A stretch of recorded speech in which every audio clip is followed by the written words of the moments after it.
Bonjour à tous et à toutes.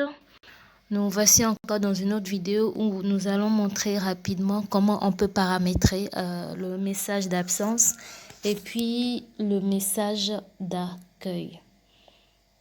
Alors, le message d'absence, c'est pour dire aux personnes qui vous écrivent que vous n'êtes pas disponible et que vous allez leur répondre plus tard. Donc, pour ce faire, nous venons toujours sur l'interface de WhatsApp, en fait. Et puis, on clique sur les trois petits points, comme d'habitude. Juste après, on clique sur Outils professionnels. Et après, sur Message d'absence.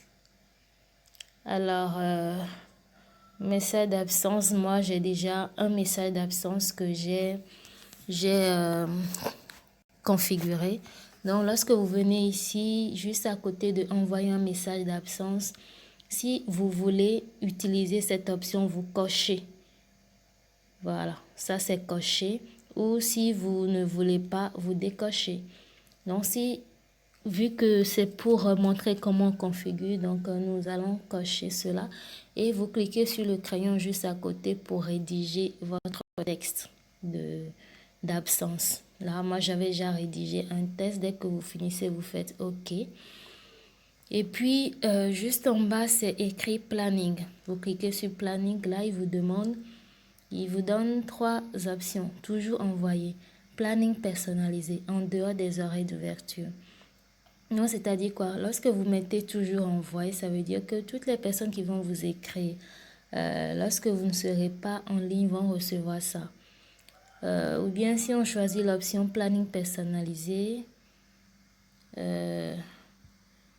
d'accord, là, ça permet d'envoyer des messages automatiques pendant la période sélectionnée uniquement. Là, par exemple, vous pouvez définir que, bon, à partir de 20h, ok, jusqu'à 6h du matin, toutes les personnes qui vont vous envoyer un message dans cette tranche horaire vont recevoir cela. Ça, c'est personnalisé. Ou lorsque vous cliquez en dehors des horaires d'ouverture, ça sera que vu que moi, en fait, j'ai mis que ma structure est ouverte de 9h à 18h. Donc, ça veut dire que c'est après 18h que les gens vont recevoir ce message. Mais bon, moi, j'avais choisi toujours envoyer à n'importe quelle heure lorsque je ne suis pas là, que la personne reçoive automatiquement le message. Ici, il y a destinataire.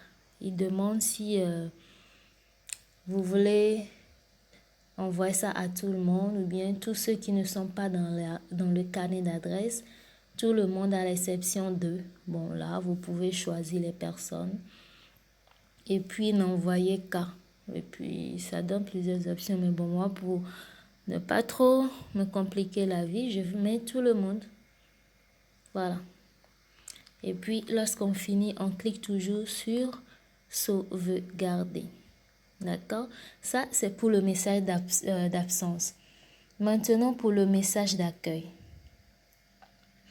Le message d'accueil, c'est le message que les clients reçoivent lorsqu'ils vous contactent pour la première fois ou après 14 jours d'inactivité. Donc, c'est-à-dire lorsque la personne contacte pour la première fois, elle reçoit le message d'accueil. Et si juste après cette conversation, vous ne conversez plus jusqu'à des jours, au moins 14 jours après, si la personne écrit, la personne va recevoir encore le message d'accueil. Donc, c'est ça. Donc, pour ce faire, nous cliquons sur message d'accueil. Et puis, c'est la même chose, on coche pour activer. Et puis ici, on rédige un message d'accueil. Donc, le message d'accueil doit être différent du message d'absence ou bien ça dépend de vos cerveaux de choisir ce que vous voulez dire aux gens pour l'accueil ou qu'est-ce que vous voulez leur dire pendant votre absence. Donc, vous définissez un message que vous mettez et juste après, on fait OK et il y a les mêmes options. Dans le message d'accueil, il y a seulement l'option destinataire. À qui voulez-vous envoyer votre message d'accueil? Très bien, donc vous faites votre choix. Juste après, vous cliquez sur sauvegarder. Et puis, voilà. là, on a fait le message d'absence et le message d'accueil. Nous allons faire les réponses rapides dans une autre vidéo pour que celle-ci ne soit pas très longue. Alors sur ce, je vous dis à très bientôt.